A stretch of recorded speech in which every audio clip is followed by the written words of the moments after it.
Una sa lahat, good afternoon, magandang hapon po sa inyong lahat. Maraming salamat po, no? At dito sa oras na nandito na naman ulit tayo, no? Para may pamahagi kung ano ating mga ginagawa.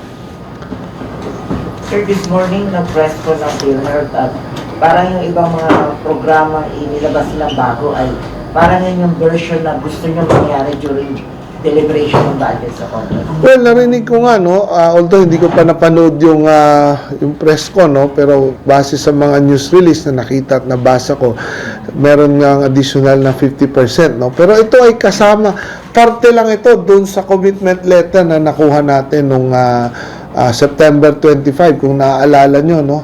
Meron pa nga tayong agawan ng mikropono doon. Mabuti na lang, daming mikropono dito, no? Hindi kailangang agaw ng mikropono.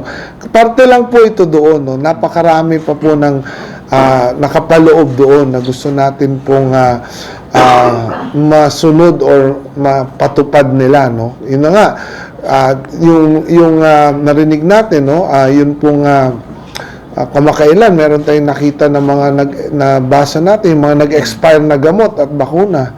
No, kasama doon sa commitment letter nila, yung comprehensive plan, kung paano mapapababa yung healthcare natin dito, yung out-of-pocket expenses, at yung pong report, no, kung bakit laging walang gamot sa mga hospital, no.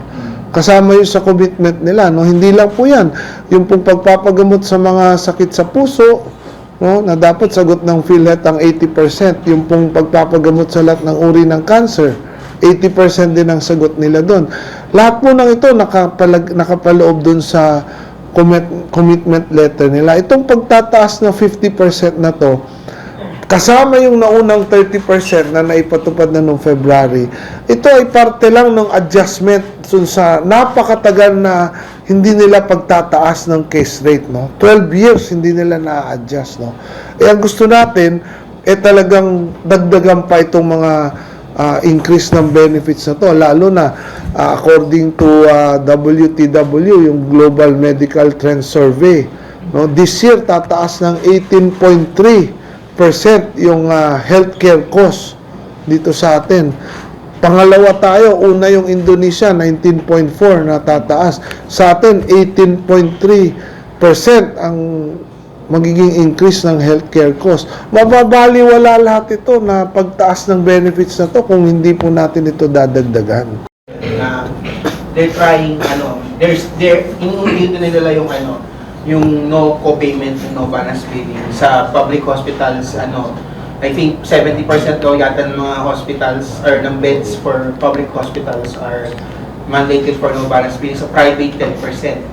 Do you think po ba enough po ba itong mga ginagawang way ng PhilHealth to siguro, kasi yun nga po yung advocacy ninyo, dapat wala nang ibabayad sa hospital? Para sa akin, kulang, hindi. Sinabi ko na, hindi dapat tingi-tingi. No? May pera, kaya naman pong gawa ng paraan. Kung gugustuhin, may paraan.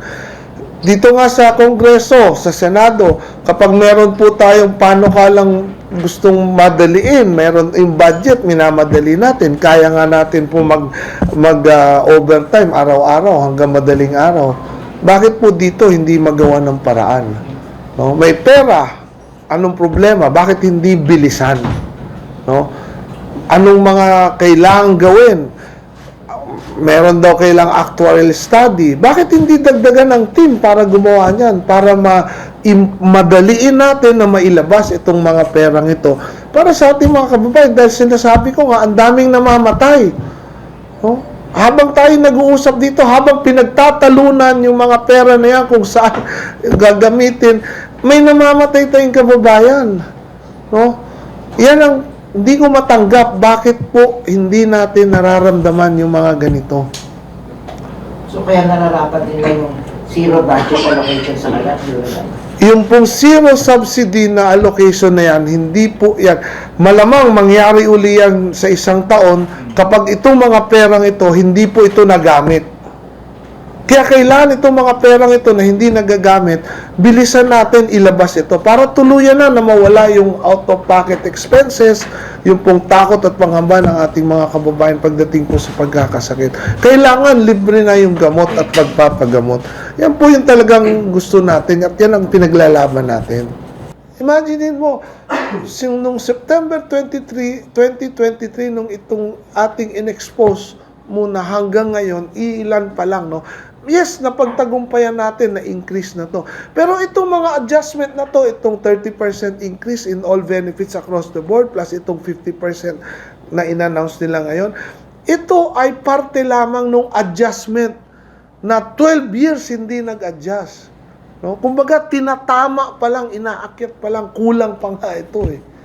Kulang pa ito. Kung titingnan mo, ngayong taon, 18.3% ang itataas ng healthcare cost. 12 years, i-multiply mo na lang yan na 12 years, i-average mo na lang, nasabi mo na lang 10% or 10% per year. Sa 12 years, di 120% ang in-increase niyan. More than 10% ang tinataas every year. So itong itinaas natin ngayon na 30% plus 50%, kulang pa ito. Kaya ang nangyayari, pag pumunta ka sa ospital, nagkasakit ka, pinakita mo yung PhilHealth, hindi mo maramdaman yung binabawas. Kasi napakaliit. Lugi ka pa.